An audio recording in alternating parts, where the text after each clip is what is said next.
जय हिंद बच्चों, कैसे हो? मस्त स्वस्थ और अपनी पढ़ाई बेहतरीन तरीके से कर रहे हो। मैं आशा नहीं पूरे विश्वास के साथ कहते हैं मेरे बच्चे जितना भी नोट्स बनाए होंगे उसको प्रॉपर तरीके से तैयारी कर रहे होंगे, रिवीजन कर रहे होंगे। अब टाइम हम लोग के पास बहुत ही कम बचा है, इसीलिए हम लोग एक नए नए सेशन के साथ हर रोज जुड़ रहे हैं। ठीक है ना?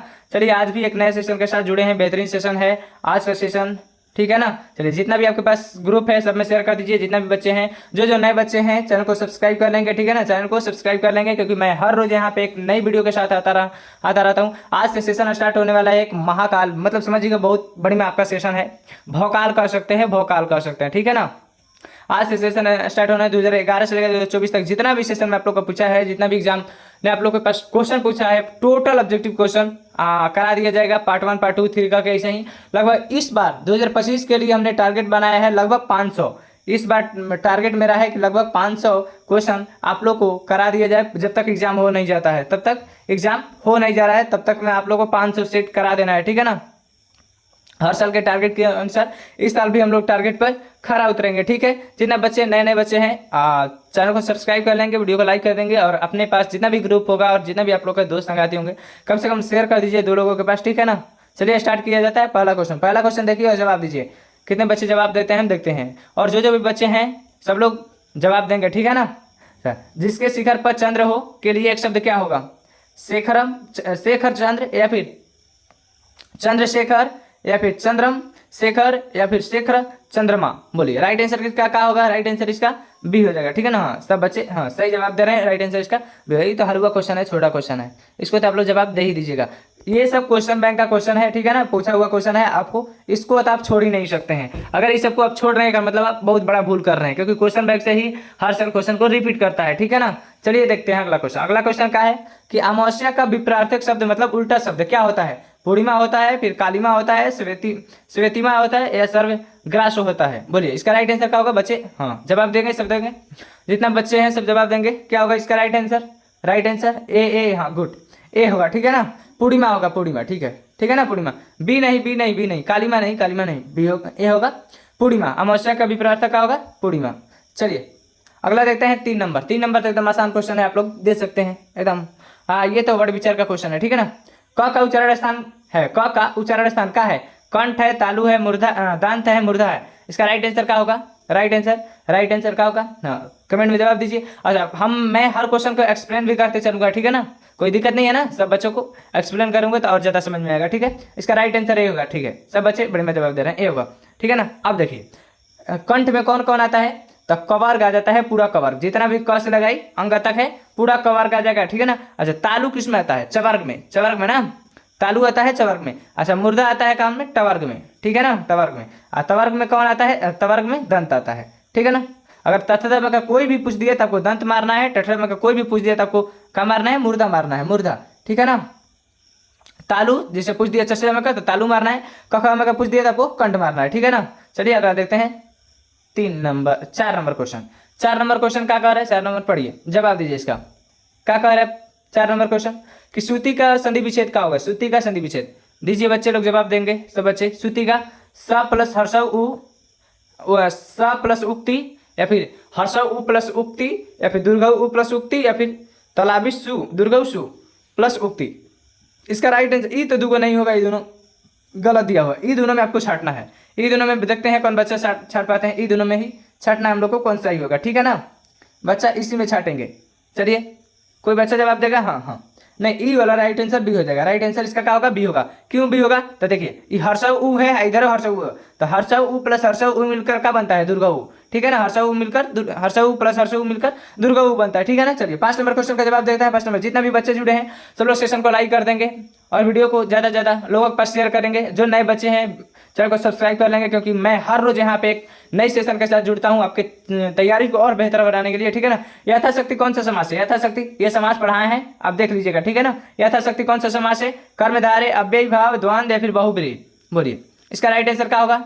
सब बच्चे जवाब देंगे, सब बच्चे जवाब देंगे। क्या होगा? यथाशक्ति कौन सा समास? हाँ गुड गुड गुड गुड, हाँ सही। राइट आंसर क्या हो जाएगा? बी हो जाएगा। अव्ययी भाव होगा। ठीक है ना? अव्ययी भाव होगा। अच्छा देखिए और एक्सप्लेन करते हैं। अव्ययी भाव में जैसे यथाशक्ति, यथासंभव, भर पेट, प्रतिदिन, आ जन्म, आ मरण, ये सब काम में आता है अव्ययी भाव में। कर्म धर्म में जैसे कल में कमले नयन, ये सब पीताम्बर, ये सब काम में आता है। तो तो ये कर्मधारय में था। बहुब्रीहि में वीआईपी लोग आते हैं, जैसे दशानंद हुआ, चंद्रशेखर हुआ, लंबोदर हुआ, ये सब वीआईपी लोग हैं। इसको आप बड़े में से याद रखिए, वीआईपी लोग मतलब अच्छे खासे आदमी आते हैं, ठीक है ना इसमें। और देखिए द्वंद्व में क्या होता है, आपको एक्सप्लेन करते चल रहे हैं ताकि आपको कोई प्रकार का दिक्कत है। एक्सप्लेन, जैसे द्वंद्व में दोनों पद प्रधान होता है, जैसे दोनों पदवा एक दिशा होगा और बीच में से हाइफन लगा रहेगा। जैसे माता पिता, कहीं आप देखिएगा ना तो जैसे माता लिखा रहेगा ना, तो माता के बाद ऐसे जरूर लगा रहेगा, तब लिखा रहता है पिता, ठीक है ना। तो ये जो हाइफन लगा रहा है इससे भी आप पता कर सकते हैं कि ये कौन सा द्वंद्व है। और नहीं तो इसे दोनों पद प्रधान है, जैसे माता पिता, चाचा चाची, नाना नानी, दादा दादी,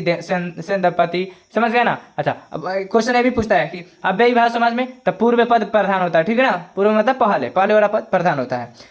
द्वंद्व में क्या होता है, दोनों पद प्रधान होता है। चलिए अगला 6 नंबर क्वेश्चन का जवाब देते हैं। जितना भी बच्चे जुड़े हैं चलिए दीजिए जवाब, कमेंट में लिखिए सब लोग। और कमेंट में लिखना नहीं भूलिएगा, क्योंकि कमेंट में जितना ही लिखिएगा उतना ही हमको समझ में आएगा कितना बच्चे मेरे एक्टिव है, ठीक है ना। चलिए 6 नंबर क्वेश्चन क्या कह रहा है कि उपकार का विपरार्थक शब्द का, उपकार का विपरार्थक का मतलब होता है विलोम। विपरार्थक का मतलब सिंपल समझिए, विलोम मतलब क्या होता है, उल्टा। विलोम मतलब उल्टा, ठीक है। चलिए उपकार का क्या होता है, अपकार।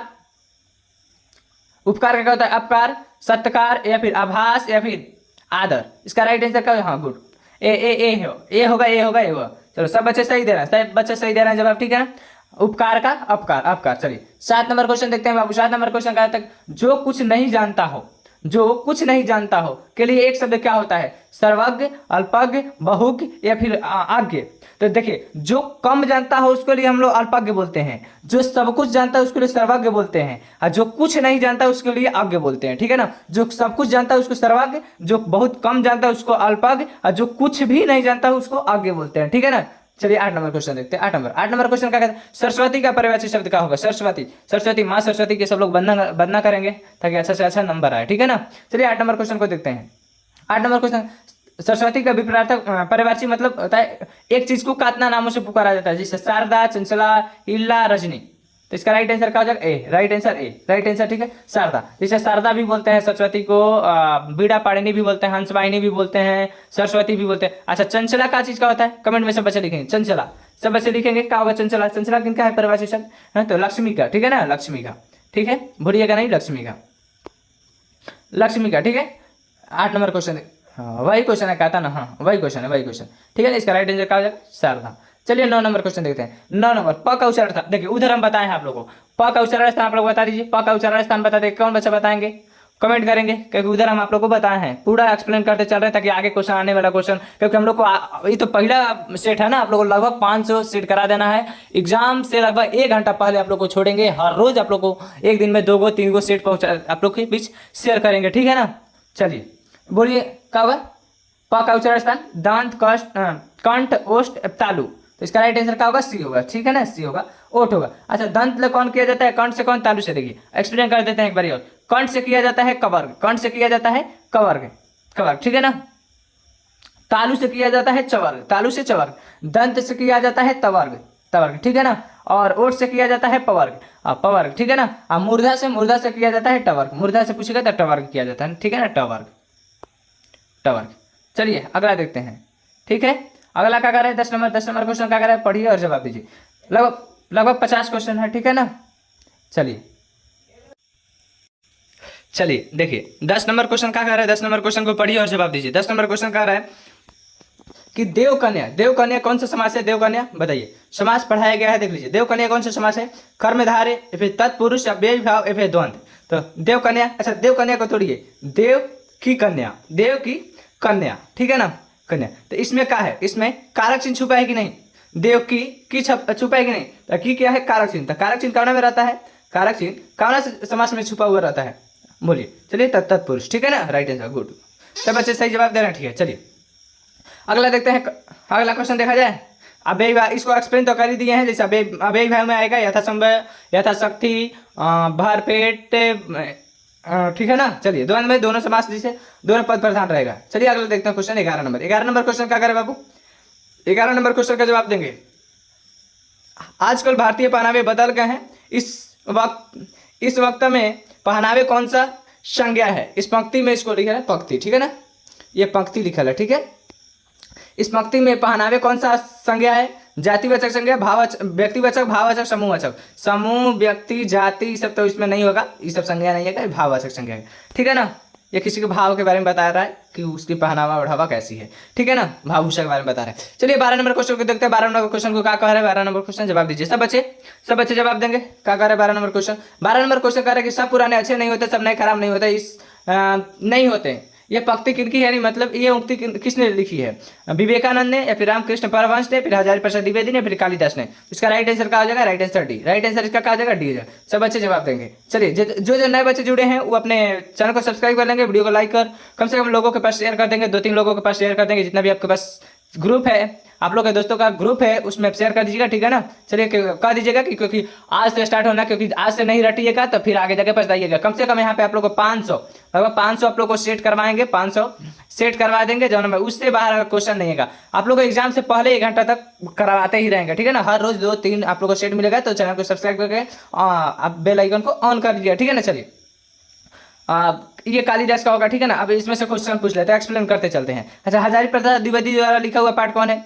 नाखून क्यों बढ़ते हैं, ठीक है ना। एक्सप्लेन करेंगे तभी याद रहेगा लॉन्ग टाइम तब। और बहुत ज्यादा क्वेश्चन, एक क्वेश्चन से आप बहुत सारे क्वेश्चन को निकाल सकते हैं, बहुत सारे क्वेश्चन को याद कर सकते हैं। यही याद करने और रटने का सही तरीका, ठीक है ना। हजारी प्रसाद द्विवेदी पर आए तो खोज लेंगे हजारी प्रसाद द्विवेदी कौन सा पाठ लिखे हैं, तो नाखून क्यों बढ़ते हैं। नाखून क्यों बढ़ते हैं ये प्रश्न किसने पूछा हजारी प्रसाद द्विवेदी जी से? तो ये पूछी उनकी छोटी बेटी ने, ठीक है ना। चलिए आगे। और सर अभी आप घबराइएगा नहीं, बहुत सारा क्वेश्चन, 50 क्वेश्चन है, 13 पर पहुंच गए, ठीक है ना। लक्ष्मी डेडेस कहानी के केंद्रीय पात्र है। आप जितना टाइम दीजिएगा, जितना ही पढ़िएगा, जितना ही रटिएगा, रिवीजन करिएगा, उतना ही आपके लिए हेल्पफुल होगा, अच्छा होगा, ठीक है। लक्ष्मी डेडेस कहानी के केंद्रीय पात्र है, मतलब लक्ष्मी किस कहानी के केंद्रीय पात्र है, किस कहानी में इसका चर्चा किया गया लक्ष्मी के बारे में। तो आप बताइए, ढाते विश्वास में, या फिर माँ में, या फिर धरती कब तक घूमेगी, या नगर में। तो राइट आंसर क्या हो जाएगा? ए। राइट आंसर इसका ए हो जाएगा, ठीक है ना। अब देखिए इसमें से क्वेश्चन कैसे कैसे आप बना देते हैं, कैसे क्वेश्चन बनाया जाता है और कैसे आप याद करिएगा, इसका भी तरीका बताएं। अब आए ढाते विश्वास पर। ढाते विश्वास पर हमें तो राइट, इसका मुख्य पात्र कौन है? लक्ष्मी। लक्ष्मी के पति के क्या नाम है? लक्ष्मण। लक्ष्मण के कितने संतान था? तो 4। लक्ष्मण का कितना बेटा था? तो बेटा था उसका 2। कितना बेटा था लक्ष्मण का, लक्ष्मी का? तो 2। कितना बेटी थी? तो 2 बेटा और 2 बेटी थी, ठीक है ना। अब देखिए इसमें गांव का पढ़ाकू लड़का कौन था? तो गुड़नी थी, ठीक है ना। लक्ष्मी का घर किस नदी के नीचे था? तो किस बांध के नीचे था? तो देलई बांध के नीचे। किस नदी के किनारे था? तो देवी नदी के किनारे, ठीक है ना। आप देखिए इसमें आते हैं आपको।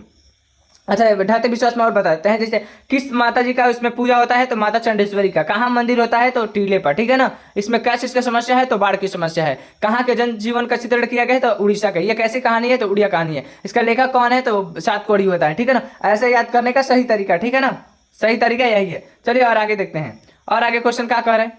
अब देखिए इसमें एक्सप्लेन करते हैं माँ में। माँ में देखिए कोई चीज को एक्सप्लेन जितना ही करिएगा ना, उतना ही आपको ज्यादा क्वेश्चन में याद कर पाइएगा। जैसे माँ में आप पहले तो माँ में क्या है? तो माँ में मुख्य पात्र कौन है? तो मंगू। मंगू के बड़ी बहन के क्या नाम था? कम्मू। और इसके लेखक कौन है माँ के? तो ईश्वर पेटलीकर। ये कैसी कहानी है? ये कहाँ की कहानी है? तो गुजरात की कहानी है, ठीक है ना, गुजराती कहानी है। और इसमें बताइए क्या, इसको कहाँ लेटाया जाता है? तो स्ट्रक्चर पर लेटाया जाता है, ठीक है, मंगू को, ठीक है। मंगू क्या होती है? बचपन से गूंगी और पगड़ी होती है। मंगू का उम्र कितना होता है? तो 12 वर्ष होता है, ठीक है ना। इसका अगहन के महीने में कितना उम्र हो जाने वाला होता है? तो 14 वर्ष होने वाला होता है, ठीक है ना। ज्योतिषी ने कौन सा महीना इन लोग के लिए बताया था कि मंगू ठीक हो जाएगी? तो अगहन के महीना, ठीक है ना। चलिए धरती कब तक घूमेगी, और आगे एक्सप्लेन करेंगे। जैसे धरती कब तक घूमेगी आप अपने से एक्सप्लेन कर सकते हैं, ठीक है ना। चलिए बच्चा कहेंगे कि कितना एक्सप्लेन कर रहे हैं कि क्वेश्चन को। चलिए अगला देखते हैं।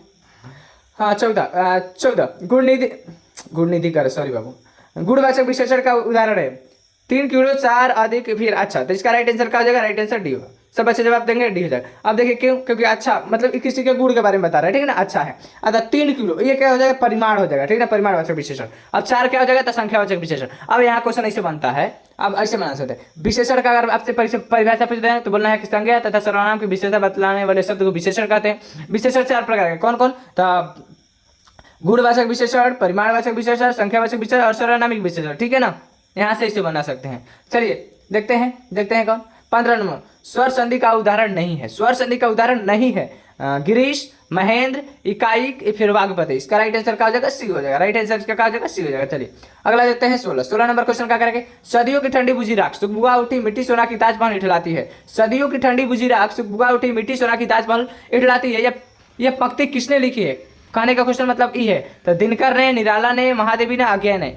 तो बोलिए अच्छा, निराला और महादेवी तो हम लोग में लिखी नहीं है, इस 10th क्लास में लिखी नहीं है। तो आप बताइए दिनकर या फिर अज्ञा?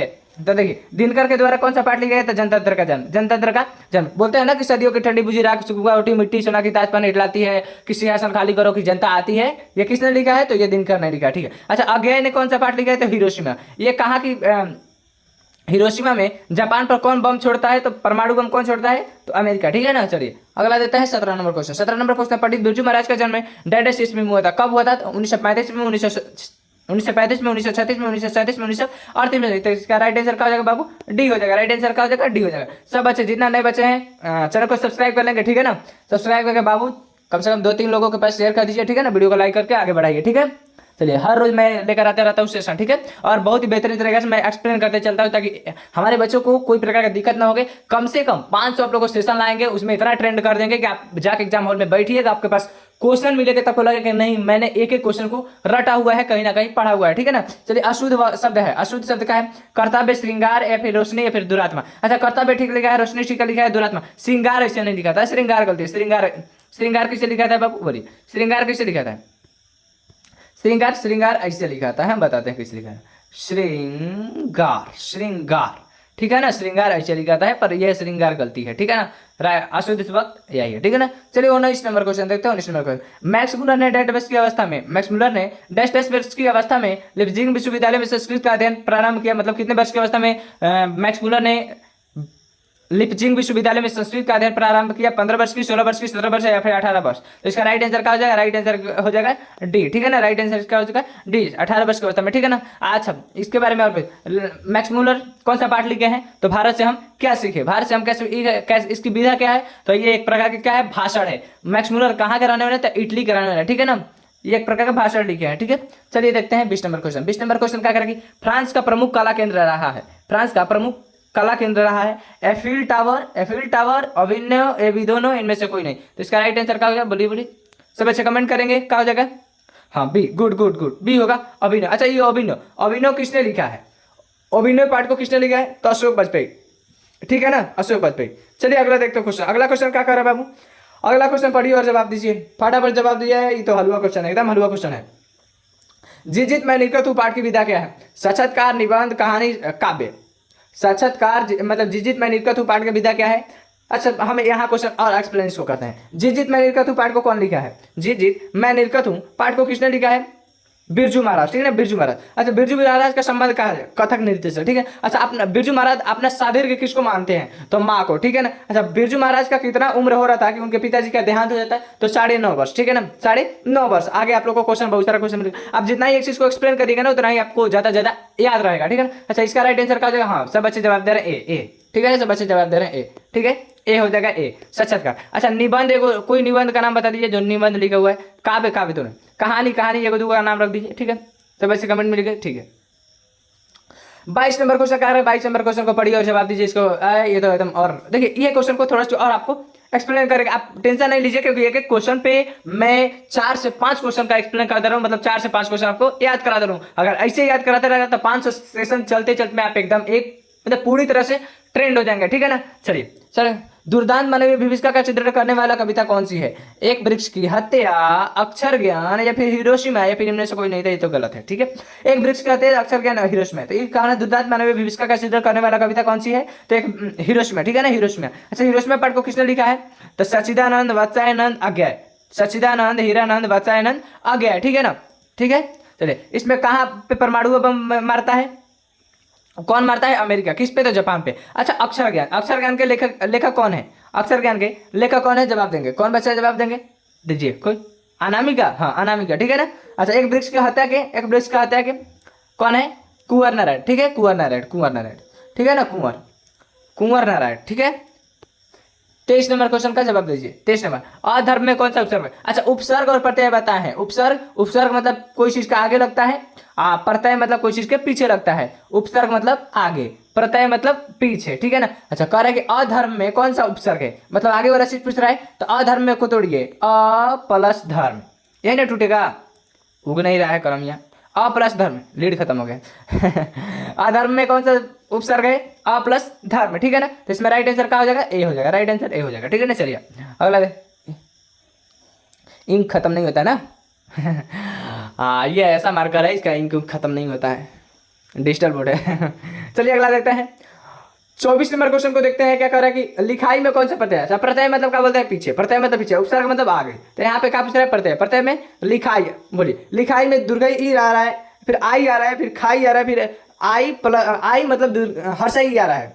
तो इसका राइट आंसर क्या हो जाएगा? बी हो जाएगा। राइट आंसर बी हो जाएगा, ठीक है ना। सब बच्चा जवाब भी दे रहा है, सब बच्चा बहुत गुड गुड गुड, बहुत अच्छा, सब बच्चा जवाब भी दे रहा है। अच्छा इसको दे दीजिए, इसको दे दीजिए, हम देख रहे हैं, इसको दे देते हैं। अच्छा इसको हम दे दें होमवर्क का, इसको आप लोगों को दे दे रहे हैं, आपको दे दे रहे हैं। इसका जवाब आप कमेंट में लिखिए। आप इसका कमेंट कि अति सुदर्शन को मारक है जहीं ने को सयाना बांक नहीं, यह पंक्ति किस कवि की है? अति शुद्ध स्नेह को मारक है जहीं नेकू सयाना बांक नहीं, यह पंक्ति किस कवि की है? गुरु नानक, प्रेमधन, रसखान या फिर घनानंद। इसको आपको होमवर्क दिए हैं, आप इसको कमेंट में लिख दीजिएगा क्लास खत्म होने के बाद। देख लीजिए कौन number question? 25 number question. 25 number डाल के उसका आंसर लिख दीजिएगा, ठीक है ना। हम देख लेंगे, और जो बच्चा जवाब सही सही देंगे अगला सेशन में उन लोग का हम नाम भी लेंगे, ठीक है ना। चलिए 26 नंबर, अगर आप अपना नाम बोलवाना चाह रहे हैं तो आप कमेंट में जरूर लिख दीजिएगा, ठीक है। 26 नंबर क्वेश्चन को देते हैं। नलिन रुचि शर्मा का जन्म डैश ईस्वी में। नलिन रुचि शर्मा जी का जन्म डैश ईस्वी में हुआ था। 1914 ईस्वी में, 1915 ईस्वी में, 1916, 1917। इसका राइट आंसर क्या हो जाएगा? हाँ, सब बच्चे जवाब देंगे। हम देखते हैं कितने बच्चे जवाब दे रहे हैं। हाँ, कितने बच्चे? अच्छा, डेट में बहुत सारे बच्चे भुलाते हैं, डेट में बहुत सारे बच्चे भुलाते हैं, पर भुलाना नहीं है, हम लोग को भुलाना नहीं है। बहुत सारे, हाँ सी सी सी सी सी, बहुत सारे बच्चों का जवाब आ रहा है सी। चलिए 27 नंबर क्वेश्चन को देखते हैं। 27 नंबर क्वेश्चन का करें कि हिंदी के आदि कवि माने जाते हैं। हिंदी के आदि कवि कौन माने जाते हैं? चंद्रबरदाई, अमीर सुखरू या फिर बिहारी लाल या फिर सरहापाद। इसका राइट आंसर क्या हो जाएगा? राइट आंसर ए हो जाएगा। राइट आंसर चंद्रबरदाई, ठीक है ना, चंद्रबरदाई। चलिए 28 नंबर क्वेश्चन देखते हैं। 28 नंबर क्वेश्चन का कि सावरदैया डेटस भाषा के सफल कहानीकार है। सावरदैया डेटस भाषा के सफल कहानीकार। अब देखिए यहाँ से क्वेश्चन कितना हम एक्सप्लेन कर रहे हैं और आपके कितना क्वेश्चन बन जाएगा। सावरदैया कौन सा चैप्टर लिखे हैं? तो बोलना है धरती कब तक घूमेगी। धरती कब तक घूमेगी में मुख्य पात्र कौन है? तो सीता। सीता के कितने बेटे होते हैं? तो 3। बड़े लड़का का नाम होता है तो कैलाश, छोटे लड़के का नाम होता है तो बिरजू, माझी लड़का का नाम होता है तो नारायण, बड़े लड़का के पत्नी का नाम होता है तो उसका नाम होता है राधा, मांझी नारायण की पत्नी का नाम होता है वो बोलना है भंवरी, सबसे छोटा होता है जो बिजू, बिजू के पत्नी का नाम होता है तो पुष्पा, ठीक है ना। यहाँ से क्वेश्चन बहुत सारे क्वेश्चन बन सकता है। अच्छा कितना महीनवारी देने को बात किया था लोग? 50 रुपया, ठीक है ना, 50। फिर एक बार किया था कि 4 महीना सब जगह रहेगी, ठीक है ना, ये पढ़ा है, ठीक है। और देखिए ये कहाँ की सफल कहानीकार है? कहाँ की कहानी लिखी गई? तो ये राजस्थानी कहानी, एक प्रकार की है राजस्थानी। अच्छा गुजराती, हम लोग में गुजराती कौन है आप बता दीजिए? गुजराती, गुजराती हम देखना चाह रहे हैं कौन कौन बच्चा। ये राइट आंसर क्या हो जाएगा? माँ हो जाएगा, मतलब माँ को। राइट आंसर इसका नहीं है, राइट आंसर इसका नहीं, ठीक है ना। चलिए कितना? 29 नंबर, 29 नंबर 50 को क्वेश्चन है, 29 पा ही गए तब नजदीक आ गए, ठीक है ना। क्योंकि अभी आप ये नहीं समझिए सिर्फ 50 ही क्वेश्चन को हम करा रहे हैं, 50 के अलावा आपको बहुत सारे क्वेश्चन को करा दे रहे हैं। आप देख ही रहे हैं, एक्सप्लेन कर रहे हैं, तो बहुत सारे क्वेश्चन आप टच कर रहे हैं, ठीक है ना। साहित्य के निर्माण में प्रतिभाशाली मनुष्यों की डेडेस्ट भूमिका है। नगण्य है मतलब छोटा है, निर्णायक मतलब अच्छा खासा है, फिर नकारात्मक है या फिर इनमें से कोई नहीं। तो इसका ही तो नहीं हो सकता। इसका राइट आंसर क्या हो जाएगा बाबू? बी हो जाएगा। राइट आंसर क्या हो जाएगा? निर्णायक होगा। जितने भी नए बच्चे हैं प्लीज बच्चा मेरे बाबू सब लोग चैनल को सब्सक्राइब कर लेंगे, ठीक है ना। रगम्पा था, रगम्पा कौन है? रगम्पा जुआरी है, व्यापारी है, वकील है, किसान है। तो इसका राइट आंसर क्या हो जाएगा? ए। राइट आंसर ए हो जाएगा, जुआरी। सब बच्चे जवाब भी दे दें तो हलवा क्वेश्चन है। आप देखिए यहाँ पे जो हम एक्सप्लेन करने वाले हैं इसमें कितना क्वेश्चन बना सकते हैं। रगम्पा कहाँ किस पार्ट का पात्र है? तो दही वाली मगम्मा। दही वाली मगम्मा का मुख्य पात्र कौन है? तो मगम्मा। मगम्मा के बहू का क्या नाम होता है? नजम्मा, ठीक है। उसका एक बेटा होता है और उसकी एक बहू होती है जिसका नाम नजम्मा होता है। नजम्मा का एक बेटा होता है जो मतलब कह सकते हैं कि मगम्मा का पोता है, ठीक है ना। अब देखिए इसमें और क्वेश्चन, मगम्मा का इसमें कारोबार का होता है तो ये दही बेचने के काम करती है, ठीक है ना। अच्छा रगम्पा कहाँ मिला करता था? तो रास्ते में अमराई के कुआं के पास। पूछता है अमराई का कुआं कहाँ है? तो बोलना है रास्ते में। अच्छा रगम्पा मगम्मा से क्या चाहता था? तो इसका राइट आंसर क्या हो जाएगा? पैसा लेना, उधार लेना चाहता था। अच्छा रगम्पा मगम्मा से क्या बोला था कि क्या बेचकर मैं चुका दूंगा तुम्हारा पैसा? तो राई, ठीक है ना, राई एक फसल होता है, ठीक है ना। चलिए अगला देखते हैं क्वेश्चन 30 के बाद 31 नंबर क्वेश्चन क्या करें कि शुद्ध वाक्य क्या है? आज की ताजी खबर, रोटी ताजी है, दाल अच्छा है, हवा बहता है। इसका राइट आंसर क्या हो जाएगा? राइट आंसर इसका बी हो जाएगा। राइट आंसर क्या हो जाएगा? बी हो जाएगा, ठीक है ना, रोटी ताजी है। चलिए 32 नंबर क्वेश्चन देखते हैं। 32 नंबर एकदम मस्त है। लेखक के घर में मछली कौन खाता था? ये तो बहुत मजेदार क्वेश्चन है और हम ये पढ़ाते हैं ना तो बहुत हंसी आता है। लेखक के घर में मछली कौन खाता था? लेखक, पिता, माँ, बहन। तो इसका राइट आंसर क्या हो जाएगा? सब बच्चे जवाब देंगे क्या हो जाएगा? हाँ हाँ दीजिए दीजिए, जितने बच्चे हैं राइट आंसर क्या हो जाएगा? बी हो जाएगा। कमेंट में लिखते जाइए राइट आंसर बी। पिताजी ना, मछली कौन खाते थे? पिताजी। अब देखिए इसको एक्सप्लेन कैसे करते हैं। मछली चैप्टर का लेखक कौन है? नलिन बिरुचो शर्मा। नलिन बिरुचो शर्मा अपने बचपन की कहानियां को दिखाए हैं। ये एक प्रकार की क्या है, कहानी है। इनका एक भाई होता है जिसका नाम होता है छोटा भाई संतू। घर का नौकर कौन होता है, तो भग्गू। घर का नौकर होता है भग्गू, ठीक है ना।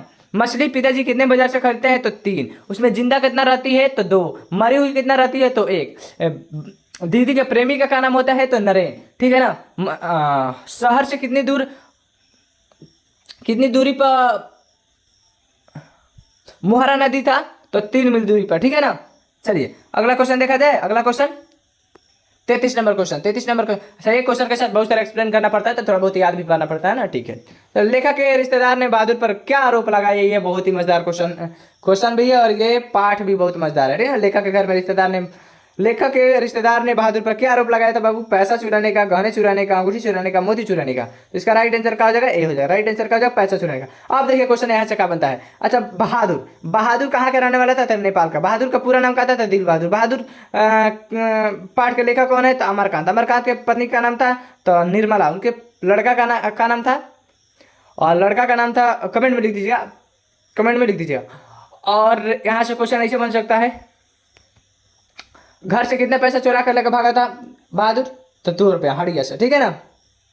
अच्छा, रिश्तेदारों ने कितने रुपए का इल्जाम लगाया था उस पर चोरी का, तो 11 रुपए का। अब अगला क्वेश्चन 34 नंबर क्वेश्चन देखते हैं। मेरे बिना तुम प्रभु पाठ के लेखक कौन है। मेरे बिना तुम प्रभु पाठ के लेखक नलिन बिरुसा शर्मा, अशोक वाजपेयी, बीरेन डंगवाल, फिर रैनर मरिया रेल के। तो इसका राइट आंसर क्या हो जाएगा, राइट आंसर हो जाएगा डी, राइट आंसर रैनर मरिया रेल का। अब देखिए एक्सप्लेन यहाँ से ज्यादा नहीं करना है, बस थोड़ा थोड़ा करना है। नलिन बिरुसा शर्मा 20 के दांत, ठीक है ना। 20 के दांत के मुख्य पात्र कौन है, तो मदन। मदन ने किसका दांत तोड़ा था, कासू के। कासू किनका बेटा था, तो कासू का दूसरा नाम खोखा। कासू सेन साहब का इकलौता बेटा था। सेन साहब की कितनी बेटियां थी, तो 5 बेटियां। कौन कौन, तालो से फारी, सीमा, आरती, रश्मि, ठीक है। कार की कीमत कितना थी, 7,500। मदन के पिताजी का काम था गिरधरलाल। गिरधरलाल सिंह साहब के फैक्ट्री में क्या था, किरानी था, ठीक है ना। यहाँ से इतना क्वेश्चन बन सकता है, ठीक है। एक अब देखते हैं और क्या कह रहे हैं क्वेश्चन। एक क्वेश्चन के साथ बहुत सारे क्वेश्चन को रिवीजन कराना है। अशोक वाजपेयी के द्वारा लिखा हुआ पाठ अभिनव, कौन सा अभिनव। अभिनव क्या है, तो फ्रांस का कला केंद्र है। बीरेन डंगवाल क्या है, बीरेन डंगवाल हमारी नींद, ठीक है। रन मरिया रेल के मेरे बिना तुम प्रभु। चलिए अगला देखते हैं। 35 नंबर क्वेश्चन क्या करें, 35 नंबर तत्पुरुष समाज का उदाहरण नहीं है। तत्पुरुष समाज का उदाहरण नहीं पूछ रहा है, नहीं, इसको याद रखिए और क्वेश्चन को ध्यान से पढ़ा करिए। कह क्या रहे, राजपुत्र है, पवन पुत्र है, बनवास है, चौराहा। चौराहा नहीं है, चौराहा हो जाएगा दिव्यकु। क्या हो जाएगा, दिव्यकु, ठीक है ना, दिव्यकु। क्या करें 36 नंबर क्वेश्चन। 36 नंबर क्वेश्चन, अव्ययी भाव समास में डैश पद प्रधान होता है। वो तो पहले ही हमको बता दिए हैं। अव्ययी भाव में डैश पद प्रधान होता है, मतलब कौन सा पद प्रधान होता है, तो इसका राइट आंसर हो जाएगा ए, राइट आंसर बी, ए पूर्व पद ना, उत्तर पद नहीं, दोनों पद नहीं, सभी पद नहीं। चलिए अगला देखते हैं क्वेश्चन। अगला क्वेश्चन क्या कह रहे हैं, चलिए अगला देखते हैं 37 नंबर क्वेश्चन। 37 नंबर क्वेश्चन क्या करें, 37 नंबर क्वेश्चन पढ़िए और इसका जवाब दीजिए। हाँ, ये तो पहला ही चैप्टर का है। भारत में बेरोजगारी का मुख्य कारण क्या है। भारत में बेरोजगारी का मुख्य कारण क्या है, जाति प्रथा, दहेज प्रथा, अशिक्षा, फिर भ्रष्टाचार। इसका राइट आंसर क्या हो जाएगा ए, राइट आंसर क्या हो जाएगा जाति प्रथा। अच्छा, श्रम विभाजन और जाति प्रथा के लेखक और भीमराव अम्बेडकर। भीमराव अम्बेडकर का जन्म कब हुआ था, तो 14 अप्रैल 1891 कहाँ हुआ था, महू मध्य प्रदेश में, ठीक है ना। आप जितना हो सके बना सकते हो क्वेश्चन, ठीक है। जितना ही क्वेश्चन बनाइएगा उतना ही आपको ज्यादा ज्यादा रिवीजन होगा, ठीक है। चलिए 38 नंबर, ज्यादा क्वेश्चन नहीं बचा, 12 को क्वेश्चन बचा है। अशुद्ध शब्द, सॉरी, शुद्ध शब्द कौन है, अभिलाषा, अभिलाषा, अभिलाषा, सब अभिलाषा लिखा है, पर सही कौन लिखा है, इसका राइट आंसर क्या हो जाएगा, ए हो जाएगा, ठीक है ना। हालिया जवाब देंगे बच्चे, हालिया जवाब देंगे, ठीक है ना। 39 के घनानंद कवि हैं, रीति मुक्त का, रीति बद्ध का, रीति सिद्ध का, भी छायावादी का। घनानंद कवि हैं, रीति मुक्त का, रीति बद्ध का, रीति सिद्ध का, भी छायावादी का। तो इसका राइट आंसर क्या हो जाएगा, राइट आंसर ए हो जाएगा, राइट आंसर। हाँ चलिए, सब बच्चे जवाब भी सही दे रहे हैं, सब बच्चे जवाब भी दे रहे हैं, पर एक्टिव थोड़ा सी और ज्यादा हो जाइए, और ज्यादा एक्टिव हो जाइए, क्योंकि कम एक्टिव हैं, जल्दी जल्दी जवाब नहीं दे रहे हैं। 40 नंबर, जन्म से ही पागल है, ये जन्म से कौन पागल है, लक्ष्मी, पापाती, सीता, मंगू। तो इसका राइट आंसर क्या हो जाएगा, डी हो जाएगा। हमारे को ही देना पड़ेगा, आप लोग नहीं दे रहे हैं। अच्छा, मंगू के बड़ी बेटी करें, सॉरी, बड़ी बहन का नाम था कम्मू का शादी कितने वर्ष पर हो गया था, तो 14 वर्ष पर। मंगू का उम्र कितना हो रहा है, तो 12 वर्ष। उसका अगहन का महीना में कितना उम्र हो जाएगा, तो 14 वर्ष। मंगू जन्म क्या है, पगली है और गूंगी भी है। मंगू के बड़ी बहन का कम्मू। मंगू का कितने भाई थे, 2। मंगू को छोड़कर माँ के कितने संतानें, तो 3। मंगू को लेकर माँ के कितने संतानें, 4, ठीक है ना। एक क्वेश्चन के चारों तरफ खोजते रहिए, कितना क्वेश्चन बन सकता है। चलिए अगला देखते हैं, पापाती। पापाती भी ये बहुत ही अच्छा कहानी, इमोशनल कहानी है। आप देखिए पापाती किस पार्ट, इस पार्ट को किसने लिखा है, पापाती किस पार्ट में का है, तो नगर में कर। नगर पार्ट को किसने लिखा है, सुजाता, ठीक है ना। ये पापाती किस रोग से प्रभावित होती है तो ये मेनिंजाइटिस बुखार से। कहाँ इसके माता जी का नाम था बल्ली अमल। ये कहाँ जाती है तो ये जाती है मदुरै शहर में, कहाँ है दवा कराने, ठीक है ना। और देखिए इसमें देखते हैं, इसमें इसको कहाँ लेटाया था स्ट्रक्चर पर। इसके माता जी को कहाँ भेजा जाता है तो 48 नंबर कमरे में, ठीक है ना, 48 नंबर कमरे में। चलिए लक्ष्मी गोला में, लक्ष्मी गोला में भी इर्द गिर्द में जितना भी क्वेश्चन है देख लेते हैं। लक्ष्मी किस पार्ट की मुख्य पात्र है तो ढाते विश्वास। ढाते विश्वास के लेखक कौन है तो सातकोड़ी होता है। ये कहाँ के जनचित्र, कहाँ के जनजीवन का चित्रण करता है तो ये करता है, ठीक है, उड़ीसा का, ठीक है ना, उड़ीसा का। अगर आगे देखते हो, अगर आगे क्या कह रहा है कि लक्ष्मी का पति का नाम क्या था लक्ष्मण। लक्ष्मी के कितने संतानें थे तो 4, 2 बच्चा और 2 बच्ची, ठीक है ना। अच्छा लक्ष्मी का बड़े बेटा का क्या नाम था तो बड़े बेटा का नाम था अच्युत, ठीक है ना, बड़े बेटा का नाम था अच्युत। वह किस मंदिर किस माता जी का पूजा होता था तो उसके माता जी जो थी उनका नाम था माता चंडेश्वरी। कहाँ तो ठीक है ना, टीले पर, ठीक है। चलिए सीता, सीता वाला भी कहानी बड़ा इमोशनल कहानी है। इमोशनल कहानी ऐसे है कि सीता का 3 बेटा होता है, 3 बेटा, जिसका पहला का नाम था, पहला का नाम था कैलाश, दूसरा का नाम नारायण, तीसरा का नाम बिज्जू। कैलाश की पत्नी का नाम था राधा, नारायण की पत्नी का नाम था भंवरी, बिज्जू की पत्नी का नाम था पुष्पा, ठीक है ना। इसमें कितना कितना रुपया बांध देता है लोग, 50 रुपया माँ के लिए। कितना कितना महीना रखता था तो 4 महीना रखता था, ठीक है ना। चलिए 41 नंबर क्वेश्चन, आप नजदीक आ गए, 9 को क्वेश्चन और बचा है। लेखक को मछली खाने से किसने मना किया था, पिता और माँ, भाई बहन। माँ मना की थी, ठीक है ना, माँ। घर में मछली खाता कौन था पिता, ठीक है ना। घर में नौकर कौन था भग्गू। लेखक के छोटे भाई का नाम था संतु। दीदी का प्रेमी कौन था नरेन, ठीक है ना। मसाला कौन पीस रही थी तो माँ। और मछली काट कौन रहा था तो भग्गू। अरे अरे कहते हुए कौन भागा तो भग्गू। मछली अगर कौन भागा था तो संतु। और पिताजी ने कितने मछलियाँ खरीद कर बाजार से दिए थे तो 3। कितनी जिंदी थी तो 2। कितनी मरी हुई थी तो 1। बच्चों का अभिलाषा क्या था मछली को, तो मछली को कुएं में डालने का, ठीक है ना। 42 नंबर, एक क्वेश्चन के चारों तरफ खोज लीजिए कितना क्वेश्चन बन सकता है और एकदम मतलब बेहतरीन तरीके से निचोड़ करके अपने हाथ में ले लीजिए जितना भी नंबर है, ठीक है ना। आप देखते हैं 42 नंबर क्वेश्चन करें।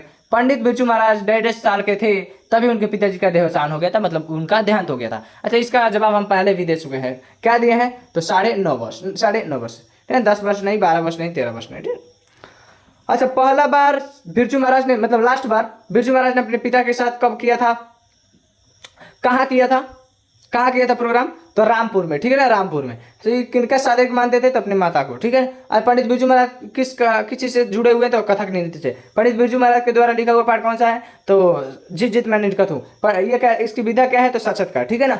मतलब एक क्वेश्चन के चार तरफ खोजते रहिए, क्वेश्चन खोजते रहिए, ज्यादा से ज्यादा रिविजन होगा। चलिए स्वामी विवेकानंद वेदांतियों के वेदांत किससे कहा है, इलियट को या फिर दयानंद सरस्वती को, मैक्स मुलर को या फिर राजा राम मोहन राय को। तो इसका राइट आंसर क्या हो जाएगा, सी हो जाएगा। Right answer C, Max Muller को, ठीक है। मैक्स मुलर के द्वारा लिखा हुआ पाठ कौन सा है तो भारत संघ। भारत के हम क्या सीखे, क्या है, एक प्रकार के भाषण है। मैक्स मुलर कहाँ का रहने वाला है तो इटली का रहने वाला है, ठीक है ना। एक प्रकार की क्या क्या है, भाषण दिया है। दारिश नंबर नामक सोना किसने ले गया था तो उसका नाम था उसका नाम याद नहीं आ रहा है, कौन था, हेस्टिंगस ऐसे करके था, ठीक है, वारेन हेस्टिंगस, ठीक है, वारेन हेस्टिंगस। दही वाली मगम्मा पाठ के लेखक कौन है, श्रीनिवास, सावर दैया, सुजाता, फिर इनमें से कोई नहीं तो नहीं हो जाएगा। राइट आंसर क्या हो जाएगा, राइट आंसर इसका हो जाएगा श्रीनिवास। श्रीनिवास 10 क्या लिखे हैं तो दही वाली मगम्मा। दही वाली मगम्मा का मुख्य पात्र कौन है तो मगम्मा। मगम्मा के बहू का नाम था नजम्मा। नजम्मा, ठीक है ना। बहुत सारे इसके क्वेश्चन बना सकते हैं। सामर्थ्य सामर्थ्य थोड़ा ही बना रहे हैं, अब बहुत सारा क्वेश्चन को बदलना सिखा भी दे, पर नहीं, हर रोज क्वेश्चन बनाऊंगा तभी आपको ज्यादा से ज्यादा याद कर पाए। सामर्थ्य कौन सा लिखे हैं तो धरती कब तक, धरती कब तक घूमे की मुख्य पात्र कौन है तो सीता। सीता कितने बेटे थे तो 3। 3 बेटे वाली माँ का क्वेश्चन भी ऐसे करके आता है। सुजाता, सुजाता कौन सा छठ लेता है, नगर। नगर में मुख्य पात्र कौन है तो पापाती, ठीक है। पापाती के माता जी का नाम था बलियमल, ठीक है। चलिए अगला क्वेश्चन देखते हैं 45 में। 5 और क्वेश्चन बचा है, ठीक है ना बाबू, 5 और क्वेश्चन बचा है। एकदम स्वर संधि का उदाहरण है, उदाहरण उसमें नहीं पूछा था, इसमें उदाहरण है। वाग्देवी, अच्छादन, बधुत्सव, पुनर्जन्म। सब बच्चे जवाब देंगे, सब बच्चे जवाब देंगे। क्या होगा इसका राइट आंसर, क्या होगा, चलिए जवाब दीजिए। राइट आंसर का सी हो जाएगा, राइट आंसर इसका सी हो जाएगा। चलिए अगला क्वेश्चन देखते हैं। अगला क्वेश्चन क्या कर रहा है, अगला क्वेश्चन 46 नंबर क्वेश्चन कर रहा है। 46 नंबर क्वेश्चन का जवाब दीजिए। 46 नंबर ललित निबंध, ये तो आसान क्वेश्चन। ललित निबंध है। मछली, मछली क्या है, मछली तो कहानी है। नाखून क्यों बढ़ते, यही ललित निबंध है। बहादुर क्या है तो कहानी है। नवत खाने में इबादत क्या है, व्यक्ति चित्र है। नवत खान में अरे नाखून क्यों बढ़ते हैं, नाखून क्यों बढ़ते हैं प्रश्न किसने पूछा तो बेटी। नाखून क्यों बढ़ते हैं पाठ के लेकर कौन, हजारी प्रसाद द्विवेदी। अच्छा मछली, मछली मछली मछली चैप्टर के विनोद कुमार शुक्ला। विनोद कुमार शुक्ला अपने बचपन की कहानियों को उजागर किए हुए हैं। इसमें 3 मछलियाँ पिताजी खरीद कर लाते हैं बाजार से, ठीक है ना। बहुत सारा एक्सप्लेन कर दिए, इसमें आप ध्यान दे लीजिए। बहादुर, बहादुर कहाँ का रहना था, नेपाल का। माता जी के हड़िया से कितने रुपए निकाल कर भागा था, 10 रुपया। लेखक के घर, लेखक के पत्नी के क्या नाम था तो निर्मला। लेखक के घर क्या था तो मतलब क्या बोलते हैं उसको, नौकर था, ठीक है ना। बहादुर का पूरा नाम क्या था, दिल बहादुर। नौबत खाने में इबादत किसने लिखा है, बिस्मिल्लाह खां। इनका संबंध का से शहनाई से, ठीक है ना, शहनाई से। 47 नंबर क्वेश्चन देखते हैं, 47 नंबर क्वेश्चन। 47 नंबर क्वेश्चन कहता है कि नौबत खाने में इबादत पाठ के केंद्र में कौन है। नौबत खाने में इबादत पाठ के केंद्र में कौन है, कौन है, बिरजू महाराज, बिस्मिल्लाह खां, जाकिर हुसैन। तो ये नहीं होगा, जाकिर हुसैन का भी बात नहीं है, बिस्मिल्लाह खां, बिस्मिल्लाह खां, ठीक है ना। नौबत खाने में बिरजू महाराज के द्वारा जिजित मैनिर का, तो बिस्मिल्लाह खां, ठीक है ना। धोतिया फटे पर सूर्य ना फटे, ये किसने बोला, ये बिस्मिल्लाह का, ठीक है ना। सर्वनाम का भेद है इसमें, संबंधवाचक, द्रववाचक, जातिवाचक। भाववाचक का है, द्रववाचक का है, जातिवाचक। ये क्या है, संज्ञा का है। पर पूछ रहा है सर्वनाम, तो सर्वनाम का कहा जाएगा संबंधवाचक। सर्वनाम का कितने भेद होते हैं, तो 6। संज्ञा के स्थान पर प्रयुक्त किए जाने वाले शब्द को सर्वनाम कहते हैं, ठीक है ना। चलिए देखते हैं, ज्यादा टाइम अब तो बहुत ज्यादा हो गया टाइम, चलिए देखते हैं 49। लास्ट क्वेश्चन एक और बचा है। 3 बेटे की माँ, ये तो बताया है आप लोग, उधर है सीता। 3 बेटे की माँ कौन है, सीता। चलिए लास्ट क्वेश्चन है। जो बच्चे चैनल को सब्सक्राइब नहीं किए हैं, प्लीज बाबू सब्सक्राइब कर लीजिए। कम से कम लोगों के पास, आपके पास जितना भी ग्रुप होगा सब में शेयर कर दीजिए। ये क्वेश्चन का जवाब भी आप दे दीजिए। और आपको अब अगला का चीज का सेशन चाहिए, पर मैं इस समय मतलब 2025 के लिए आपको कम से कम 500 सेशन लेकर आने वाला हूं। आप प्लीज मेरे चैनल के साथ जुड़ जाइए, आपको ज्यादा से ज्यादा फायदा होने वाला है, ठीक है ना। निम्नलिखित में से सर्वनाम कौन सा है, वाह, अच्छा, मोहन, माता पिता। इसका राइट आंसर क्या हो जाएगा, राइट आंसर ए हो जाएगा। राइट आंसर इसका ए हो जाएगा, ठीक है ना, राइट आंसर ए हो जाएगा। चलिए मन लगा के पढ़ते रहिए और माँ बाप का सेवा करिए, और जितना हो सके रिवीजन करिए। जितना ही रिवीजन करिए, जितना ही सेट मारिए, उतना ही आपके लिए फायदेमंद होगा, ठीक है ना। चलिए नमस्कार बच्चों, कैसे हैं, मस्त हैं। और बताइए आपको ये सेशन कैसा लगा, मस्त लगा। मैं हर रोज एक नई सेशन के साथ आता रहता हूं, आप लोग के लिए एक नई सेशन बनाया हूं, रामबाण जिसका नाम है।